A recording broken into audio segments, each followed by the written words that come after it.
Friends నేనైతే శంకరపల్లి వెళ్ళి నిన్న మొక్లూరు రూట్‌లో హైదరాబాద్‌కి రిటర్న్ అయ్యాను.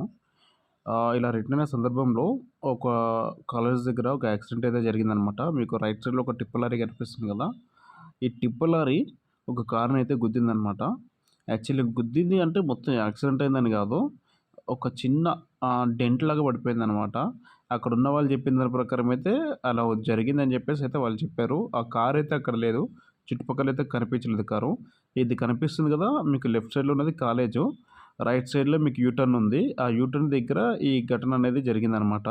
ఈ విధంగా జరిగిన సందర్భంలో కారుకి అంత పెద్ద డ్యామేజ్ కాలేదు. అయినా నేనక్కడ ఇద్దరు ముగ్గురు అడిగాను. అడిగితే కూడా వాళ్ళు కారు వాళ్ళదే మిస్టేకు అని చెప్పారు. అయినా గూడా కారు వాళ్ళు దిగి ఒక డ్రైవర్ మీద దౌర్జన్యం చేసి, నడి రోడ్డు మీద బట్టలు చింపి ఇష్టానుసారంగా కొట్టడం అయితే జరిగిందనమాట. ఈ సంఘటన మొత్తంలో డ్రైవర్ తప్పైతే ఏం లేదని చెప్పేసి చుట్టుపక్కన వాళ్ళు చెప్తున్నారు కానీ, అక్కడ ఎవరైతే కారుకి సంబంధించిన వాళ్ళున్నారో వాళ్ళ పాపులేషన్ ఎక్కువుంది. సో, డ్రైవర్ అనేవాడు సింగిల్‌గున్నాడు. ఇంకొకటి ఏం జరిగిందంటే డ్రైవర్ లోకల్ గాదు. బీహార్. సో, ఇక్కడ వీళ్ళకి ఇంకో చాయిస్ ఏం దొరికిందంటే నాన్ లోకల్ డ్రైవర్ గాబట్టి ఇష్టం ఉన్నట్టు కొట్టిర్రు రోడ్డు మీద. ఎప్పుడైనా సరే, ఎక్కడైనా సరే అల్కగా దొరికేదైతే డ్రైవర్లే. ఈ అన్నకి గూడా అడిగాను. ఈ అన్న మీకు కనిపిస్తున్నారు గదా! ఈ అన్నకి గూడా అడిగాను. ఈ అన్నకి గూడా అడిగితే వెహికల్ వాళ్ళ మిస్టేక్ ఏం లేదు. టిప్పర్ లారీ వాళ్ళ మిస్టేక్ ఏం లేదు. లారీ మిస్టేక్ ఏం లేదు.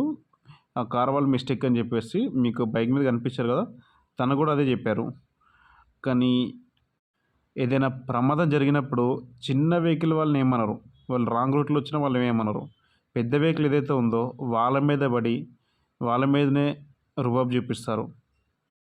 కాబట్టి డ్రైవర్ సోదరులారా ఎప్పుడైనా నాన్ లోకల్ పోయినప్పుడు తగిన జాగ్రత్తలు తీసుకోండి. ప్రమాదం జరిగిన తర్వాత మనం ఏం చేయలేం కాబట్టి జరగడానికి ముందే మనం ఏ విధంగా వెళ్ళాలి, ఎలా వెళ్ళాలి ఇవన్నీ చూసుకునే ముందు వెనుక. మన తప్పు లేకపోయినా కూడా మన మీద ఈ విధంగా దౌర్జన్యం చేస్తున్నారు. ఈ విధంగా జరుగుతున్నా కూడా ఎవరు పట్టించుకోరు డ్రైవర్ పరిస్థితుల గురించి ఎవరు నోరు ఎత్తరు. Please subscribe Hyderabad truck driver.